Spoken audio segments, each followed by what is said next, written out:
ABC մեդիայի ուղիղ եթերում լուրերի գլխավոր թողարկումն է, ես Աննա Սարգսյանն եմ, բարի երեկո։ Կարևոր լուրերը նախ համառոտ։ Նոր առաջնորդ, նոր փուլ, Թեհրանի ընտրությունը աշխարհաքաղաքական քննարկումների կենտրոնում է, ինչ ուղերձ ունի Իրանի նոր առաջնորդի ազգանունը։ Երաժշտական դադարներ, երկուպար, սուրճ, սուջուխ ու քաղաքական հարցեր, ինչպես են անցնում Փաշինյանի և թիմի մարզային շրջայցերը։ Խոստումներ և իրականություն 5 տարի անց, ուր կորան ՔՊ-ի 2021-ի ծրագրերը։ Ինչ պետք է իմանալ նախքան վիզայի համար դիմելը, ինչ ծախսեր ու փուլեր է անցնում դիմորդը և որ սխալներն են հաճախ փակում ճանապարհորդության դռները։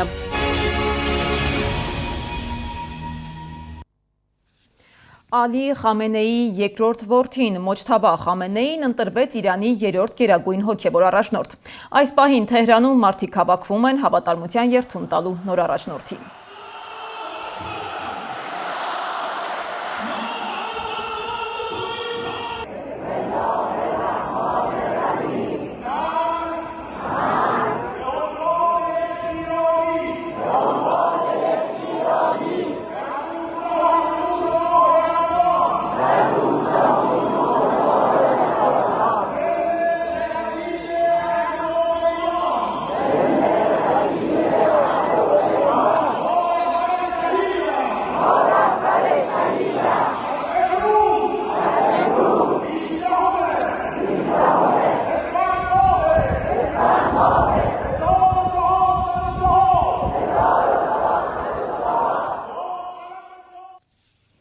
Իրանում իշխանության փոխանցումը և քաղաքական հաշվարկները աշխարհի ուշադրության կենտրոնում են։ Այս ընտրությունը Թեհրանում դիտարկվում է ոչ միայն որպես ներքաղաքական որոշում, այլև ազդակ տարածաշրջանային ու միջազգային գործընթացների համար։ Իրանի ղեկին կանգնում է մարդ, որն այս պատերազմում կորցրել է հորը, մորը և ընտանիքի մյուս անդամներին։ Մոջթաբայի ընտրությունը նաև ուղերձ է արտաքին աշխարհին, որ Թեհրանը ոչ միայն չի փոխում քաղաքական ուղղությունը, այլև երկրի ղեկը հանձնում է վրեժ ունեցող մարդու։ Ինչ հաշվարկներ կան այս ընտրության հետևում և ինչ կարող է փոխվել Իրանի քաղաքական համակարգում, Սեդակ Յուրեխյանն է ներկայացնում։ Իրանի նոր գերագույն հոգևոր առաջնորդի ընտրությունը արդեն իսկ հայտնվել է աշխարհաքաղաքական քննարկումների կենտրոնում։ Բանիմացների խորհրդի նման որոշումը այս լարված փուլում հերթական ընտրությունը չէ, այլ ունի քաղաքական ենթատեքստ։ Ես կարծում եմ, որպես այդպեսին, եթե դիտարկենք, այո, շատ հստակ մեսիջ է եղել և Թրամփին և Նեթանյահուին, որ չի կարելի տեսակետ հայտնել կամ պարտադրել ինչ-որ քաղաքական կամք երկրի ներքին պետական քաղաքական հարցերում։ Մոջթաբա Խամենեիի դեպքը իսլամական հեղափոխությունից ի վեր միակն է, երբ որդին հաջորդում է հորը։ Խամենեիի որդու անունը իրանական մամուլում դեռ նախորդ տարին նախագահ Ռաիսիի ավիավթարից հետո էր շրջանառվում։ Հոգևոր առաջնորդի մահվան դեպքում ով էր փոխարինելու նրան։ Իրանի իշխանական համակարգի ներսում Ալի Խամենեիի երկրորդ որդու անունը միարժեք չէր ընկալվում որպես հոր ժառանգորդ, սակայն ստեղծված նոր իրադրությունը խաղում կանոններ է փոխել։ Սպանելով Ալի Խամենեիին, ԱՄՆ այսպես դե ֆակտո ստեղծեց նախադրյալ, որ նոր գերագույն հոգևոր առաջնորդ ընտրվի կոնսոլիդացված պայմաններում, ընտրվի նրա որդին, բայց մենք տեսնում ենք, որ էքստրեմալ պայմաններում անգամ այն շրջանակները, որոնք այսպես ասենք սովորական բնական վիճակի պարագայում դեմ կլինեին հորից որդի ժառանգության այս ընտրությանը, էքստրեմալ պայմաններում, այո, այս պատերազմի պայմաններում եւ հենց սպանված լինելու Խամենեիի սպանված լինելու հանգամանքի պայմաններում կարծում եմ կոնսոլիդացվել են կամ առնվազն լռել են այսպիսի ընտրության առնչությամբ։ Իրանագետն էլ պնդում է, որ բանիմացների խորհրդի որոշումը ընտրություններից մեկն էր, բայց ոչ միակը։ Վստահ եմ սրան, որովհետեւ այդ բանիմացների խորհուրդը բաղկացած է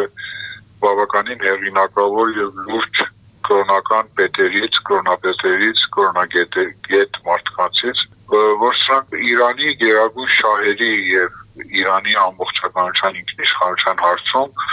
դեռ էմոցիոնալ մոտեցումներով չեն առաջնորդվում։ Ընդհանրապես հաստը ցույց է տվել այս տարիների ընթացքում, որ նրանց կայացած որոշումներն համապատասխանում են բազմաթիվ նախապայմանների եւ հատկությունների, որոնք իրենք հաշվի են առել։ Փորձագետների աչքից չի վրիպել մի հանգամանք ևս։ Իրանը կիրակի հայտարարեց նոր հոգևոր առաջնորդի անվան հրապարակման մասին։ Սա հաջորդել էր Իրանի անվտանգության խորհրդի քարտուղար Լարիջանիի այն հայտարարությանը, որ գերեվարել են ամերիկյան հատուկ ջոկատայինների եւ 2 գեներալի, եւ դա նոր հանգամանքներ է առաջ բերում։ Եթե իսկապես Իրանը գերեվարել է ամերիկացիներ եւ առավել եւս գեներալներ, ես կարծում եմ սա իհարկե Իրանի համար բավականին ազդեցիկ խաղաթուղթ է, Իրանի ձեռքին հայտնված բավականին ազդեցիկ խաղաթուղթ։ Դա անկասկած։ Իհարկե ասել, որ այդ հանգամանքը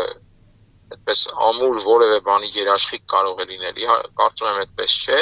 բայց ամուր քաղաքات կարող է լինել։ Փորձագետները նշում են, Մոջթաբա Խամենեիի ընտրությունը կարող է նշանակել Իրանի իշխանական համակարգի նոր փուլի սկիզբ, սակայն թե ինչպես դա կազդի երկրի ներքաղաքական հավասարակշռության եւ միջազգային հարաբերությունների վրա, մեծապես կախված կլինի առաջիկա զարգացումներից, հատկապես շարունակվող ռազմական ու դիվանագիտական դիմակայության ֆոնին։ Սեդա Կյուրեղյան, Գեգամ Ղազարյան, ABC Media։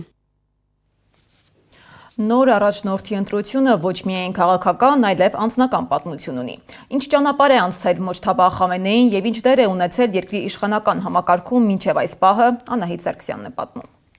Իրանի նոր հոգևոր առաջնորդն ընտրվեց եւ շարունակում է մնալ Խամենեի։ Ալի Խամենեիի որդու անունը չնայած մշտապես առկա էր կուլիսային քննարկումներում եւ Իրանի քաղաքական վերնախավում, սակայն գրեթե չէր հնչում պաշտոնական հաղորդագրություններում։ Նրա ազդեցության մասին խոսակցությունները չեն դադարում ավելի քան 1 տասնամյակ, իսկ այժմ իրավիճակը կուլիսներից տեղափոխվում է բեմ։ Մոջթաբա Խամենեին ծնվել է 1969 թվականին Մաշհադ քաղաքում։ Նա Ալի Խամենեիի երկրորդ որդին է։ Դպրոցական կրթությունից հետո սկսել է աստվածաբանություն ուսումնասիրել, ապա շարունակել ուսումը Ղոմում հոգևորական դառնալու համար։ Հետագայում աստվածաբանություն է դասավանդել Ղոմի աստվածաբանական ճեմարանում։ 1987-ից 88 թվականներին Մոջթաբան մասնակցել է Իրան-Իրաքյան պատերազմին եւ իր հսկողության տակ է վերցրել բասիջ աշխարհազորային ուժերը։ Չնայած Մոջթաբան երբեք չի զբաղեցրել որևէ բարձր պետական պաշտոն, սակայն մի շարք իրանցի նախկին պաշտոնյաներ եւ արևմտյան վերլուծական կենտրոններ նրան նկարագրում են որպես ազդեցիկ միջնորդ հոր գրասենյակի, անվտանգության կառույցների եւ քաղաքական էլիտայի միջև։ 2000-ականների սկզբից շրջանառվում են տեղեկություններ, որ Մոջթաբա Խամենեին սերտ կապեր ունի Իսլամական հեղափոխության պահապանների կորպուսի բարձրաստիճան հրամանատարների հետ։ Որոշ վերլուծաբաններ պնդում են, որ նա դեր է խաղացել այդ կառույցում հավատարիմ կադրերի առաջխաղացման հարցում։ Իրանի ներսում այս թեման գրեթե չի լուսաբանվում, իսկ պաշտոնական հաստատում երբևէ չի եղել։ Նրա անունը կապում են նաև օֆշորային ֆինանսական ցանցի հետ, որը գործածվում է Իրանից դուրս ակտիվներ պահելու եւ տեղաշարժելու համար։ 2009 թվականի նախագահական ընտրությունից հետո, երբ բողոքի զանգվածային ալիք բարձրացավ ընտրության արդյունքների դեմ, ընդդիմադիր շրջանակները պնդում էին, որ Մոջթաբան աջակցել է բողոքի ցույցերի դեմ կոշտ ուժային արձագանքին։ Այդ պնդումները պետական մակարդակով հերքվել են կամ անտեսվել, սակայն նրա անունը այդ իրադարձություններից հետո հայտնվել է ներքաղաքական քննարկումների կենտրոնում։ 2019 թվականին Միացյալ Նահանգները պատժամիջոցներ է սահմանել Մոջթաբա Խամենեիի նկատմամբ, նրան ընդգրկելով Իրանի գերագույն առաջնորդի մերձավոր շրջապատի այն անձանց ցանկում, որոնք Վաշինգտոնի գնահատմամբ ներգրավված են իշխանության կոշտ քաղաքականության մեջ։ Պատժամիջոցները ենթադրում են Միացյալ Նահանգների իրավազորության ներքո ակտիվների սառեցում եւ ամերիկյան կողմի հետ գործարքների արգելք։ Թեհրանն այդ քայլը բնութագրում է քաղաքական ճնշում եւ միջամտություն ներքին գործերին։ Իրանի սահմանադրությամբ գերագույն առաջնորդին ընտրում է բանիմացների ժողովը։ Մոջթաբա Խամենեիի անունը պարբերաբար հիշատակվում է որպես հնարավոր իրավահաջորդ, իսկ այժմ, երբ Ալի Խամենեին մահացած է, ել ավելի հավանական է համարվում հենց Մոջթաբայի ընտրությունը։ Մոջթաբա Խամենեին գրեթե հանդես չի գալիս հրապարակային ելույթներով, հարցազրույցներ չի տալիս եւ հազվադեպ է երևում պետական միջոցառումներում։ Ինչ վերաբերում է նրա անձնական կյանքին, ապա նա 2004 թվականին ամուսնացել է Զահրա Հադդադ Ադելի հետ, ունի 3 երեխա։ Անահիտ Սարգսյան, Աշոտ Բարբարյան, ABC Media։ Նիկոլ Փաշինյանը շնորհավորական ուղերձ է հղել Մոջթաբա Խամենեիին Իրանի գերագույն առաջնորդի պաշտոնում ընտրվելու առիթով։ Վստահություն հայտնել, որ Հայաստանի եւ Իրանի միջև ապմուր կապերը կշարունակեն զարգանալ գրանցելով նոր հաջողություններ։ Միաժամանակ Իրանի առաջնորդի ընտրության կապակցությամբ շնորհավորական ուղերձ է հղել նաեւ Իլհամ Ալիևը։ Իդեպ գերագույն գլխավոր հրամանատար Այաթոլլահ Մոջթաբա Խամենեին նվիրված Սադեղ գործողության 31-րդ տարելիքը Իրանը իրականացրել է Լաբիկ կամ Խամենեի կոդով, ամերիկյան իսրայելական թիրախների դեմ հզոր կերծանր հրթիռներով։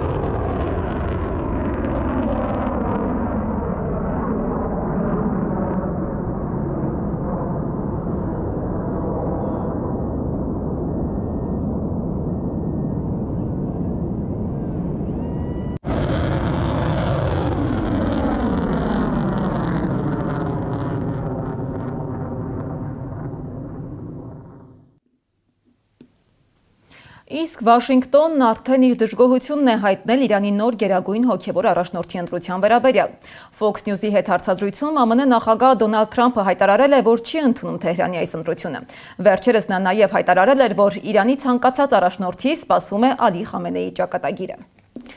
Reuters-ն էլ գրում է, որ Մոջթաբա Խամենեիի ընտրությունը կարծես փակում է պատերազմի արագ ավարտի ճանապարհը, քանի որ այս ընտրությունը ընդգծում է Իրանի կոշտ քաղաքականության շարունակականությունը։ Իսկ այն հեռանկարը, որ համաշխարհային էներգամատակարարման խափանումները, որոնք արդեն պատմության մեջ ամենալուրջերից են, կարող են տևել ավելի երկար, քան նախկինում կանխատեսվում էր։ Նավթի գները ռեկորդային աճ են գրանցել, իսկ համաշխարհային ֆոնդային շուկաները կտրուկ անկում։ Ըստ միջազգային հարթակների, եթե Հորմուզի նեղուցը մոտ ապագայում չբացվի, նավթի գինը կարող է հասնել 1 բարելի համար $215, ինչը կխառնի ամբողջ աշխարհի քաղաքական եւ տնտեսական խաղաքարտերը։ Իսկ Իրանի նախագահը հեռախոսով զրուցել է Ադրբեջանի նախագահի հետ, կրկին ասել, որ Թեհրանը որևէ կապ չունի Նախիջևանին հարվածելու հետ։ Ադրբեջանի նախագահը իր հերթին կարևոր է համարել միջադեպի մանրամասն հետաքննությունը։ Իրանի նախագահն էլ վստահեցրել է, որ դեպքը պարտադիր կքննվի։ Իդեպ հեռախոսազրույցից հետո վերականգնվել է Իրանի եւ Ադրբեջանի միջև պետական սահմանով բեռնափոխադրումների մուտքն ու ելքը։ Հիշեցնեմ, որ Նախիջևանի դեպքից հետո մարտի 5-ին Բաքուն ժամանակավորապես կասեցրել էր սահմանով բեռնափոխադրումները։ Մերձավոր Արևելքի մյուս լուրերը Զարա Սարգսյանն է հավաքագրել։ Իրանի փորձագետների խորհուրդն ընտրել է երկրի նոր գերագույն հոգևոր առաջնորդին։ Նա սպանված հոգևոր առաջնորդ Ալի Խամենեիի որդի Մոջդաբա Խամենեին է։ Իրանի նոր գերագույն առաջնորդն առանց Միացյալ Նահանգների հավանության երկար չի դիմանա։ Իրանում նոր հոգևոր առաջնորդի ընտրությանն արձագանքել է Միացյալ Նահանգների նախագահ Դոնալդ Թրամփը։ Նա ստիպված կլինի ստանալ մեր հավանությունը, ասել է նա ABC News-ի հետ զրույցում։ Նրա խոսքով Իրանն այժմ գտնվում է այնպիսի վիճակում, որում երբեք չի եղել, եւ դա միայն վայթարանալու է նրանց համար։ Իրանն իր տարածքից ոչ մի թիզ չի զիջի, հայտարարել է Իրանի նախագահ Մասուդ Փեզեշքյանը։ Մենք թույլ չենք տա, որ նրանք գրավեն մեր երկրի տարածքից թեկուզ մի թիզ, ասել է Փեզեշքյանը։ Թրամփն ավելի վաղ ասել էր, թե չի բացառում Միացյալ Նահանգների հարվածներից հետո Իրանի քարտեզը փոփոխվի։ Թեհրանի նավթի պահեսներին հարվածելը հավասարազոր է քիմիական պատերազմի։ Այս հայտարարությունն էլ արել է Իրանի արտգործնախարար Աբբաս Արաղչին, անդրադառնալով Իսրայելի հարվածներից հետո Թեհրանում նավթի պահեստում բռնկված հրդեհին։ Նավթի պահեստները թիրախավորելուց հետո Թեհրանի երկինքը պատվել է գորշ քուլաներով։ Իրանը կրկին հրթիռակոծել է Թել Ավիվը։ Իսրայելն էլ հրթիռակոծել է ոչ միայն Իրանը, այլև Բեյրութի արվարձանային դահյա քաղաքը, որտեղ Հեզբոլլահ շարժման օբյեկտներն են։ Հարձակման թիրախ է դարձել նաև Բեյրութի կենտրոնում գտնվող հյուրանոցներից մեկը, ինչի հետևանքով զոհվել է 4 մարդ, վիրավորվել 10։ Մերձավոր Արևելքում պատերազմը չպետք է սկսվեր, քանի որ այն ոչ մի կողմի օգուտ չի բերում, հայտարարել է Չինաստանի արտաքին գործերի նախարար Վան Ին։ Նա նաև նշել է, որ Իրանի եւ Պարսից ծոցի մյուս երկրների ինքնիշխանությունը, անվտանգությունն ու տարածքային ամբողջականությունը չեն կարող խախտվել։ Ռուսաստանի նախագահի մամուլի խոսնակ Դմիտրի Պեսկովն էլ հայտարարել է, որ միջազգային իրավունք աշխարհում այլևս գոյություն չունի։ Ցավոք մենք բոլորս կորցրել ենք այն, ինչն անվանում ենք միջազգային իրավունք։ Անկեղծ ասած, ես նույնիսկ չեմ հասկանում, թե ինչպես կարելի է ինչ-որ մեկին կոչ անել հետևել միջազգային իրավունքի նորմերին եւ սկզբունքներին։ Այն ըստ էության այլևս գոյություն չունի։ Դե յուրե գոյություն ունի, բայց դե ֆակտո այլևս գոյություն չունի, ասել է նա։ Եվ վերջում, գիշերը Գերմանիայում ընկած երկնաքարը վնասել է բնակելի շենքեր։ Երկնաքարի բեկորները վնասել են Ռայնլանդ-Փֆալցում տանիքներ եւ տներ։ Վնասներ են գրանցվել Հունսրուկ եւ Այֆել շրջաններում, ինչպես նաեւ Կոբլենցում։ Զարա Սարգսյան, Նոնա Գևորգյան, ABC Media։ Իրաքը FIFA-ին խնդրել է հետաձգել աշխարհի առաջնության փլեյօֆի հանդիպումը Մերձավոր Արևելքում պատերազմի պատճառով։ Իրաքը մարտի 31-ին Մեքսիկայի Մոնտերեյ քաղաքում պետք է խաղա Սուրինամ, Բոլիվիա դիմակայության հաղթողի հետ, փորձելով ապահովել մասնակցությունն իր առաջին աշխարհի առաջնությանը 1986 թվականից հետո։ Սակայն Մերձավոր Արևելքում ընդլայնվող հակամարտությունը խառնաշփոթ է առաջացրել թիմի նախապատրաստական աշխատանքներում։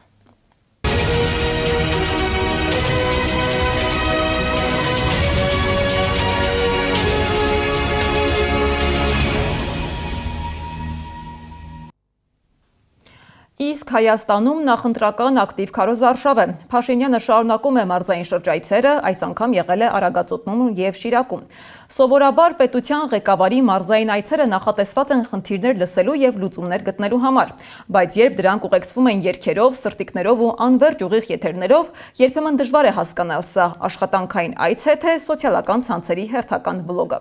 Արագածոտնից Շիրակ քպաականների հերթական շրջայցը լի էր տարբեր դրվագներով, իսկ քաղաքացիները փորձում էին այդ աղմուկի մեջ իրենց հարցերը հասցնել իշխանությանը։ Անի Աբաղյանն է հետևել։ Մեր այցերը ցնցում են համացանցը, շատ լավ։ Գոհ է Փաշինյանը, այցերը ցնցում են համացանցը։ Նախ որոշում են ինչ երգով են նկարում առավոտյան սրտիկով տեսանյութը։ Շատ ավելի շատ տարածում եւ համակրանք կստանա,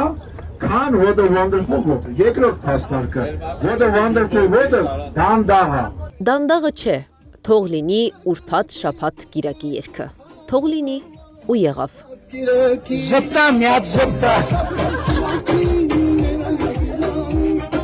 Ներքաղաքական քարոզարշավը շաբաթ օրն Արագածոտնի եւ Շիրակի մարզերում էր։ Աշտարակի Սուջուխը կերան, Գյումրիում սուրճ խմեցին։ Փաշինյանի ուղիղ եթերներում էին դրանք։ Նաեւ աչ ու ձախ կրծքանշաններ էր բաժանում ու փակցնում Փաշինյանը։ Երեխեք եկեք սրանից մի հատ նվիրեմ ձեզ։ Լավ զարդ է։ Մերսի շատ։ Մի հատ էլ ձեզ։ Կապույտ ու դեղին երանգներով ավտոբուսի ուղևորների քարոզարշավը, որը կոչում են ներկուսակցական, Աշտարակում եւ Թալինում հարթ անցավ, ի տարբերություն Շիրակի։ Մարալիկում մարտի 1-ի եւ մանկապարտեզի գործերով էին հետաքրքրված բնակիչները։ Մարտի 1-ից հարցնելով ասում էին. «Չտեսանք մեկին դատեք»։ Մարտի 1-ի գոզուրա տեսնի։ Որտե մեկի անգարի բռնած է, չկա։ Ոնց է ուր անցավ, ինչ ես ասում։ Արիտ։ Ով անցավ, արիտ։ Ուրա մեկը տեսնի մեկին։ Նախ Դադում հավեմ զարգես այդտեղ տարեն ստերել են։ Ում։ Քետ դադել են։ Բայց որ եկամարտը սպանեցին մեկին չտեսեն նստած։ կնստեն։ Իսկ մանկապարտեզի հարցը բարձրաձայնում էին Զորակապից Մարալիկ եկած տղամարդիկ։ Նրանցից մեկն ասում է. 5 թոռ ունի, բոլորն էլ մանկապարտեզի տարիքի են։ Ոնց անեն, եթե չունեն մանկապարտեզ։ Գյուղացին ասաց, հետո Փաշինյանն ասաց, հետո նորից գյուղացին, հետո խառնվեց համայնքի վարչական ղեկավարն ու նորից գյուղացին։ Փաշինյանի ուղիղ եթերում այս պատկերն էր։ Ինչքան պետք է լինի բա։ Մանկապարտեզը որտեղ է սարքենք, ինչ որ 1-ից 3 կիլոմետր հեռու ալնել։ Մենք չենք կարող մանկապարտեզն են սարքենք, որ բոլորի հայաթումը լինի։ Ասենք այստեղ սարքենք բոլորի հայաթումը։ Ինչ որ մեկ Մարալիկում Փաշինյանը մտավ բնակիչների տներ ու վարակույրներից փակցրեց կրծքանշանը, որ նստիրեն։ Այս վարակույրից եթե թույլ տակ կախենք, սենց մի հատ Հայաստանի քարտեզն է։ Թող հաջողություն բերի ձեր տանը։ Ավտոբուսն ուղևորվեց Պեմզաշեն, հետո Արթիկ։ Փաշինյանին ջերմ բարևներ մաղթողների մեջ մեկ քաղաքացի կար, որ այլ հարցով էր եկել։ Արցախի ու կաթողիկոսի վերաբերյալ հարց ու թեժ քննարկում սկսվեց նրանց միջև։ Մենք ունեցել ենք մեր տարածքները, սկսած Արցախով, դուք որպես հայ, ես հասկանում, որպես հայ եւ վարչապետ, դուք ընդունում եք, որ Արցախը հայկական տարածք է եղել։ Սարգսյան ջան, հայկական տարածքի մասին խոսք չի, ես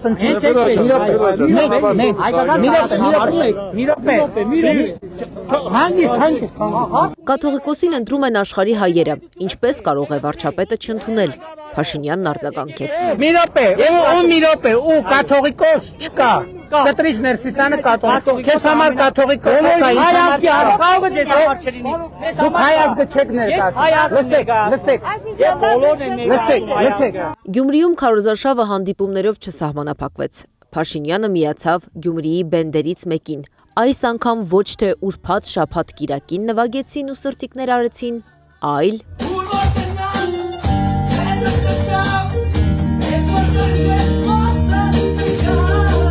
Արագածոտնի եւ Շիրակի մարզերում քարոզարշավն ամփոփեցին նախ հավաքի ընթացքում։ Առաջիկա ընտրությունների արդյունքում լինելու է հեղափոխություն 3։ Ամփոփումը շարունակվեց ավտոբուսում։ Վիդեո դեռ կհրապարակենք, շատ թաքուն վիդեո է, որ 1 ժամ 10 րոպե տևած ամփոփումից հետո ուղիղ եթերն ավարտվեց ու սկսվեց սա։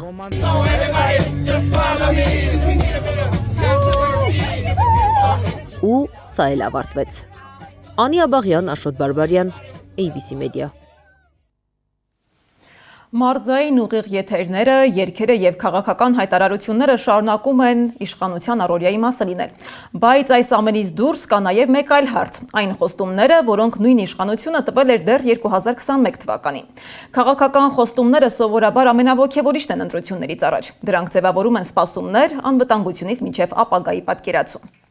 2021 թվականի ընտրությունից անցել է արդեն 5 տարի։ Տարածաշրջանում իրավիճակ է փոխվել է նաև քաղաքական օրակարգը։ Իսկ թե ինչպես են փոխվել երբեմնի հայտարարություններն ու խոստումները, դիտենք ռեպորտաժում։ Արցախի մի մասի կորստից հետո 2021-ին ՔՊ-ն խոստացավ ու վստահեցրեց, որ ապագա կա։ Այդ նույն թվականին նախընտրական ծրագրում մի քանի անգամ հիշատակվում էր Արցախը, ԵԱՀԿ Մինսկի խումբը, խոսվում էր հարցի խաղաղ կարգավորման մասին, ավելին վստահեցնում էին, որ բանակցային գործընթացում Հայաստանի առաջնահերթություններից է լինելու այն տարածքների դեօկուպացիան, որի վրա ինքնորոշվել է Արցախի ժողովուրդը։ Նախ եւ առաջ նախկին լղին բնակավայրերի վերադարձն Արցախի վերահսկողության ներքո խաղաղ բանակցային ճանապարհով, ինչը հնարավորություն կտա տեղահանված անձանց վերադառնալ իրենց տները։ Ինչ տեղի ունեցավ դրանից հետո, բոլորը տեսան ու զգացին։ 2021 թվականի արտահերթ խորհրդարանական ընտրություններին մասնակցելով քաղաքացիական պայմանագիր կուսակցությունը իր նախընտրական ծրագրում անվտանգության եւ արտաքին քաղաքականության ոլորտում ներկայացնում էր մի շարք ռազմավարական նպատակներ։ Դրանց առանցքում էին բանակի լայնածավալ բարեփոխումները, Արցախի անվտանգության ապահովումը, Ռուսաստանի հետ ռազմավարական դաշինքի ամրապնդումը եւ Արցախի հակամարտության կարգավորումը միջազգային ձևաչափում։ Սակայն 5 տարի անց տարածաշրջանում ձևավորված անվտանգային իրականությունը էապես փոխվել է։ Ծրագրում առաջին հերթին նշվում էր, որ Հայաստանը պետք է անցնի արդիականացող եւ պրոֆեսիոնալ բանակի ձևավորման ճանապարհով։ Ըստ ծրագրի սկսված էր զինված ուժերի կառուցվածքային բարեփոխումների լայն գործընթաց եւ ռազմավարական հեռանկարում Հայաստանը պետք է աստիճանաբար անցներ պրոֆեսիոնալ բանակի մոդելի։ Նշվում էր նաեւ, որ ժամկետային եւ զորահավաքային ծառայության կառուցվածքը պետք է էական փոփոխությունների ենթարկվեր։ Միաժամանակ ծրագրում նշվում էր, որ սահմանների պաշտպանությունը ապագայում պետք է իրականացնեն սահմանապահ զորքերը, իսկ բանակի ստորաբաժանումները կենտրոնանան բացառապես մարտունակության բարձրացման վրա։ Սակայն 2026 թվականին բանակի ամբողջական պրոֆեսիոնալացման գործընթացը դեռևս ավարտված չէ, իսկ զինված ուժերի բարեփոխումների արդյունավետությունը շարունակում է մնալ փորձագիտական եւ քաղաքական քննարկումների թեմա։ 2021 թվականի ծրագրում կարևոր տեղ էր հատկացվում նաև Արցախի անվտանգության ապահովմանը։ Նշվում էր, որ Արցախի եւ Արցախի ժողովրդի անվտանգությունը պետք է շարունակի ապահովել պաշտպանության բանակը, որն ամբողջությամբ պետք է անցներ պայմանագրային ծառայության։ Ծրագրում ընդգծվում էր նաև, որ Ռուսաստանի խաղաղապահների ներկայությունը Արցախում եւ Լաչինի միջանցքում Արցախի անվտանգության կարևորագույն երաշխիքն է։ Սակայն 2 տարի անց 2023 թվականին Արցախի ամբողջ տարածքը անցավ Ադրբեջանի վերահսկողության տակ, իսկ Արցախի հայ բնակչությունը ստիպված եղավ լքել հայրենիքը։ Այսպիսով ծրագրում նշված անվտանգության համակարգը փաստացի այլևս չի գործում։ Մենք գետնի վրա ունենք այդ նախընտրական ծրագրի բացարձակ հակառակ պատկերը, այսինքն չունենք Արցախ, ունենք էթնիկ զտման ենթարկված 120,000 հայրենակիցներ եւ ունենք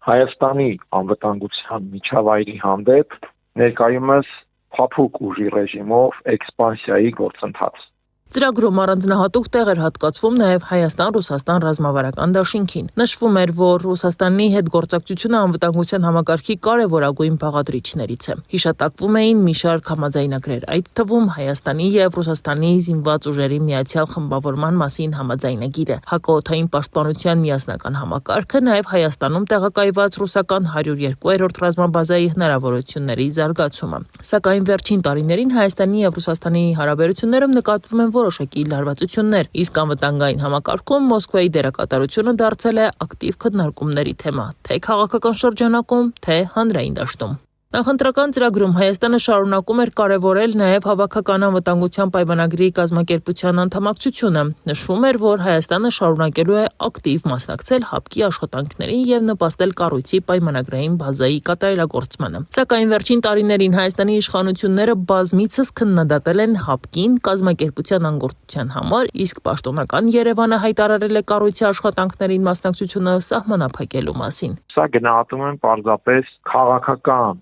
իշխանական, քարոզչական հաշվարկներով փոխադարձաբար շահեկան թատրոն։ Մի քիչ ուղիղ կամ մի քիչ ծայրահեղ կարող է հնչել, բայց ես կարծում եմ այն փոխհարաբերությունը, որ կա Հապկի եւ Երևանի դաշտում, դա բավարարում է երկուստեք։ Նախընտրական ծրագրում առանձնահատուկ ուշադրություն էր դարձվում նաև Ղարաբաղյան հակամարտության կարգավորմանը։ Նշվում էր, որ հակամարտության վերջնական լուծումը պետք է իրականացվի ԵԱՀԿ Մինսկի խմբի համանախագահության ձևաչափում, իսկ Արցախի վերջնական կարգավիճակը պետք է որոշվի ինքնորոշման իրավունքի հիման վրա։ Սակայն այսօր Մինսկի խմբի ձևաչափը փաստացի չի գործում։ Այն լուծարվեց Նիկոլ Փաշինյանի եւ Իլհամ Ալիևի ստորագրած փաստաթղթով, իսկ Արցախի կարգավիճակի հարցը միջազգային օրակարգում այլևս նախկին դերակատարությունը չունի։ Նախընտրական խոստումներին զուգահեռ մեր մայրաքաղաքի լուծում չստացող խնդիրներից մեկի մասին։ Երևանը հաճախ ներկայացվում է որպես զարգացող ու բարեկարգվող մայրաքաղաք, բայց այդ նույն մայրաքաղաքի որոշ փողոցներում ասֆալտը շարունակում է մնալ երազանք։ Մայրաքաղաքի կենտրոնից ընդամենը մի քանի կիլոմետր հեռու մարդիկ ասում են, տարրական պայմանների համար ստիպված են ամեն օր պայքարել։ Սեդա Մակարյանի ռեպորտաժը։ Արինբերդ փողոցն է Երևանում։ 21-րդ դարում այս փողոցի բնակիչները չունեն բնական գազ, փողոցն էլ բարեկարգված չէ։ Իրենց հարցերով բազմաթիվ դռներ են թակել պետական, սակայն հարցին լուծում չի տրվել։ Անգամ փողոց են փակել նախորդ տարի, բայց սայլատեղից չի շարժվում։ Մայրաքաղաքի կենտրոնից ընդամենը մի քանի կիլոմետր հեռու գտնվող Արինբերդ փողոցի բնակիչներն ասում են, ամեն օր ստիպված են պայքարել տարրական պայմանների բացակայության դեմ։ Փողոցը ասֆալտապատված չէ։ Անձրևների ժամանակ ճանապարհը վերածվում է ցեխի, ամռանը փոշու, իսկ ձմռանը բնակիչները ստիպված են այլընտրանքային միջոցներով տաքացնել իրենց տները, քանի որ այստեղ նույնիսկ բնական գազ չկա։ Երկար տարիներ ա, որ սենց վատ են ճանապարհները, խնդիրներն էլ այնա, որ անձրևների իդեան ժամանակ, երբ որ լինում է ցեղ, չենք կարողանում տեղաշարժվել, տրանսպորտ չի աշխատում, տաքսիները հրաժարվում են գալ, վարորդները բողոքում են, որովհետև փողոցները քար ու քանդ է, վարար անձրևների ժամանակ ջուրը ողողում է ամբողջ տարածքը։ Երկար տարիներ այս պայմաններում ապրելով երևանցիները սկսել են կատակներ անել։ Ասում են, վերջին անգամ մայրաքաղաքի այս հատվածն արգիշտի արքան են օրոքել։ Տեղացիների խոսքով տարիներ շարունակ դիմել են տարբեր կառույցների, սակայն խնդիրը դեռ լուծում չի ստացել։ Բոլորը տեղակ են, քաղաքապետի հանձնարարականն ա եղել, ես երբ ներկայացրել եմ այս տկաները ժամանակին, եւ այս տարի լինելու է այդ աշխատանքները։ Նախագիծը հենց պատրաստ եղավ, որից հետո արվելու է արդեն տենդերը շահելու է անձը, գալու է սկսի աշխատանքները։ Նախորդ տարի Երևանի վարչական շրջանի ղեկավարը խոստացել էր աշխատանքները սկսել, սակայն ժամանակի ընթացքում փոսերն ավելացել են, աշխատանք չի արվել։ Ինչ վերաբերում է խոստացել են եւ աշխատանքները չեն սկսվել, դա այդպես չի, քանի որ աշխատանքներ ասվածը լայն հանրությանը անտեսանելի աշխատանք կա դրա հետևից, դա է նախագծանախահաշվային փաստաթղթերի պատրաստումը։ Անցած տարի երրորդ անգամից երկու անգամ մրցույթ չի կայացել ու հետ է անգել, բայց այժմ մենք ունենք արդեն պատրաստ նախագիծ։ Սա այն դեպքում, երբ խոսքը մայրաքաղաքի վարչական տարածքում գտնվող փողոցի մասին է։ Բնակիչները հարց են բարձրացնում, ինչպես կարող է լինել, որ Երևանում դեռ կան փողոցներ, որտեղ տարիներ շարունակ չեն ապահովվել տարրական պայմանները։ Ապրիլի 6-ին Չինարական մրցույթի բացման օրն է։ Չինարական մրցույթը ունեցանք կապալառու, պայմանագրի ու շինարարությունը։ Բնակիչներն ասում են, մեծ պահանջներ չունեն, պարզապես ուզում են ունենալ ասֆալտապատ ճանապարհ եւ բնական գազ։ Սեդա Մակարյան, Էդիկ Մալաքյան, Գեղամ Ղազարյան, ABC Media։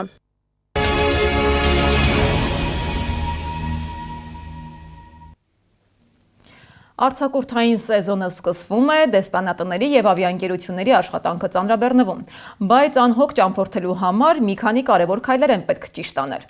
Արտերկիր մեկնելու ճանապարհը շատերի համար սկսվում է մի գործընթացից, որը պահանջում է ժամանակ, համբերություն եւ ճշգրիտ պատրաստվածություն։ Դեսպանատների ու վիզա կենտրոնների դիմումների համակարգում ամեն քայլը կարևոր է, սկսած գրանցումից մինչև ներկայացվող փաստաթղթերի ամբողջականությունը։ Ինչպես է կազմակերպվում այդ գործընթացը, ինչ ծախսեր ու պահանջներ կան եւ ինչի պատճառով են ամենից հաճախ դիմումները մերժվում, Գառնի Մութաֆյանի ռեպորտաժում։ Ճամպրուկը հավաքելը հեշտ է, սակայն այդ փուլին հասնելն այդքան էլ հեշտ չէ։ Մեկ դիմումի համար պետք է հավաքել մի քանի տասնյակ փաստաթղթեր եւ սպասել քո հերթին։ Ճանապարհորդությունը հաճախ սկսվում է ոչ թե օդանավակայանում, այլ դեսպանատան դիմումի ձևաթղթից։ Իսկ ինչ ճանապարհով է անցնում վիզայի դիմորդը, ինչ է անհրաժեշտ այդ կնիքն ստանալու համար, փաստաթղթերից ֆինանս։ Վիզայի գործընթացը սկսվում է հենց փաստաթղթերը հավաքելուց, սակայն նախքան փաստաթղթերը հավաքելն անհրաժեշտ է ժամանակին դիմել դեսպանատուն։ Տուրիստական գործակալությունները խորհուրդ են տալիս գործընթացն սկսել ճամփորդությունից 6 ամիս առաջ, բայց տոմսը գնելն ու դրանից հետո վիզա ստանալու հարցով զբաղվելը սխալ հերթականություն է։ Շատ հաճախ օրինակ կարող է ավիատոմս գնեն եւ օրինակ մատչելի ավիատոմս ձեռք բերեցին եւ շատ դժվարությամբ արդեն դեսպանության տեղերի հարցն է առաջանում։ Այսինչ դեսպանությունը վիզաների կենտրոնին տրամադրում է օրական 60 տեղ, որ կարող է դիմումատու ընդունել 60 հոգի ընդամենը։ Այս առումով թռիչքները օրական, օրինակ դեպի Իտալիա ունենք 4 թռիչք, 5 6 նայած օր որքան, այդ 180-ից 220 տեղանոց օդանավերի համար հնարավոր չէ հասցնել, որ բոլորին տեղ ապահովվի։ Իսկ փաստաթղթերը հավաքելու process-ն այնքան էլ բարդ չէ։ Այն կարող է անել յուրաքանչյուր մարդ, որը ծանոթ է ընթացակարգին։ Ինչ փաստաթղթեր է պետք հավաքել։ Նախ շատ կարևոր է, որ Հայաստանի Հանրապետության քաղաքացիները ունենան այստեղ կապող բան, այսինքն աշխատանք։ Կազմվում է առաջնայինը գրագետ դիմում հայտ, լուսանկար է անհրաժեշտ լինում, արդեն հետևելով թե տվյալ պետությունը ինչ չափի լուսանկար է, պահանջում դիմումատուից, բանկային հաշիվների մնացորդ, քաղված, այսինքն էլի նախընտրելի է, որ գործարքները կատարվեն իրենց քարտերով, սեփականության վկայականներ եւս դիտարկվում են դրա։ Վիզայի համար պետք է հատկացնել ֆինանս, դիմորդը վճարում է դեսպանատան պետական վճարը, սպասարկման կենտրոնի ծառայության վճարը, երբեմն նաև միջնորդ կազմակերպության ծառայության համար։ Շենգենյան մուտքի արտոնագրի արժեքը 35 եվրոին համարժեք դրամ է կազմում, իսկ արդեն վիզա կենտրոնների արժեքը տատանվում է 7000 դրամից մինչև 33000, 40000 դրամի կարգի, արդեն կախված պետությունից։ Իսկ տուրիստական ընկերությունները տարբեր փաթեթներ կազմելու համար արդեն տարբեր արժեքներ են գանձում, նույնիսկ այդ տեղերը, ամրագրելու համար եւս գանձվում է վճար, որովհետեւ եթե դրանք սովորական ձևով են հատկապես ամրագրվել, ինչպես նշեցի աշխատակցի կողմից, շատ արդարացված են։ Շատերի համար ամենաբարդ փուլը հերթում գրանցվելն է։ Դեսպանատների եւ վիզայի կենտրոնների առցանց համակարգերում ազատ ժամերը հաճախ արագ սպառվում են։ Ինչ գործիքներ ունեն տուրիստական ընկերությունները ձեռքի տակ։ Կան շատ համակարգեր, որոնք որ ստեղծվել են այդ վիզա կենտրոնների տեղերը որսալու համար, դրանք կոչվում են բոտ համակարգեր։ Սրանք եւս մեզ հետ սովորական մարդկանց մահկանացների հետ միասին միաժամանակ աշխատանք են տարում։ Օրինակ լինում է իրավիճակ, ամիս, որ